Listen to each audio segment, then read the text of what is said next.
Marquez.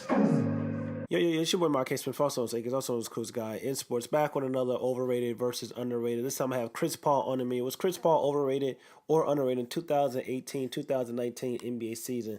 This season, 58 games played, he averaged 32 minutes per game, 15.6 points per game, 41.9 from the field, 35.8 from the three-point line, 4.6 rebounds, 8.2 steal assists per game. 0.3 blocks per game, 2 steals per game, 86.2 from the free throw line. That being said, is Chris Paul overrated or underrated? Now, we know Chris Paul is a legend. We know Chris Paul is one of the greatest two-way players to ever, greatest two-way point guards to ever play the game. We know Chris Paul is one of the best passing, playmaking point guards in the history of the game. He ranks somewhere all time between the 3 and the 7 range if we're talking about all time point guards.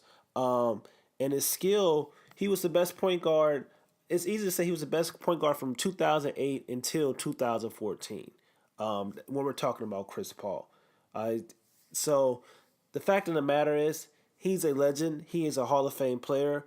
But if we're talking about this season alone, in the 2018-2019 NBA regular season, he missed a lot of games. He was hurt most of the year. That's what's been going on with Chris Paul. And as the older he gets, he has that massive contract where he's going to be making 39, then 40, then 42 million for the next 3 years. That is a problem. His injury history is a problem, and he's starting to decline. 15 points per game, 41.9% from the field, even though he has a higher three-point shooting percentage than usual, shooting more threes in the Mike D'Antoni's offensive system, and he's shooting 36% from the field, basically from the three-point line. His assists are still the same, but his impact on the floor isn't as great as it used to be, or even as great as it was last season. Last season we saw in the playoffs from Chris Paul, he was a monster. He was a beast. You put a big man on him, he's blowing right by him. He's getting to the lane. He was insane in the playoffs last season. This season, in the playoffs, especially with the Golden State Warriors, he struggled a bit. You put a big man on him, he couldn't get separation from the big mans like the Loonies of the world. He couldn't get a separation from the Draymond Greens. He couldn't get separation from Klay Thompson. He just couldn't get separation this year in the playoffs. And we saw him last year. He was basically unguardable when he got switched. No matter who was guarding him. It could be a guard. It could be a big man. He was unguardable in the playoffs last season. So, which makes you ask the question, was he hurt this season or is he just in decline? And if you look at his numbers in the regular season, those really aren't great numbers for a Chris Paul type of player. They're great numbers for, a above starter, maybe a solid starter in the NBA, but those aren't great numbers for a Chris Paul type of player. And then what you're seeing now is that he's declining and the Rockets are paying him that money. He got paid and the Rockets owe him a lot of money. It's like, what are you going to do with Chris Paul? Because we've seen already, like, you couldn't get it done this year when the Golden State Warriors didn't have Kevin Durant.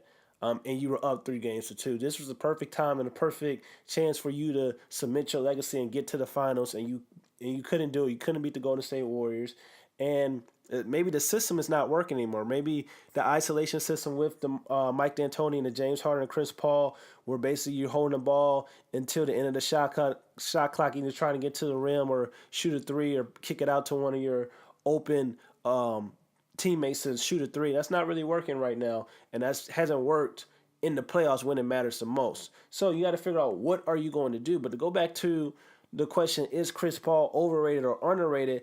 I'd still have a hard time calling him overrated, but I have a hard time calling him underrated too, because he's like, Chris Paul has never really been underrated. He's never really been overrated. So this is the case where you basically have to decide. Looking at his numbers in the regular season, looking at doing the eye test in the playoffs, you have to decide. He's somewhere in between right now at the course of his career and where it's going. It just seems like he's more in decline, more so than overrated, because he's still effective. And we saw that crazy Game 6 that he had, but we just didn't see that the entire series, which the Houston Rockets needed Chris Paul to play like when he played in Game 6. He didn't play like he did in Game 6 for the entire series. He basically had one great game and that was the game 6 when they lost to the Golden State Warriors. So imagine if Chris Paul would have played the way that he played last year, or played the way he played in game 6 for an entire series in this 2019 series when they played against the Golden State Warriors when they lost in the second round.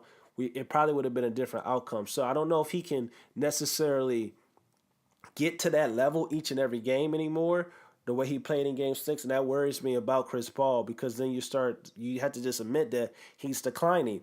And if you see a player is declining, he has a large contract, where do you go from there if you're the Houston Rockets? And then some people are going to start saying, well, Chris Paul is washed. Chris Paul is not the same player he used to be. Chris Paul is not effective anymore. So then you're going to start hearing those whispers and those rumors about Chris Paul. So in the regular season, like I said, he averaged 15 points per game. His field goal percentage was down this year, but his 3-point percentage was high.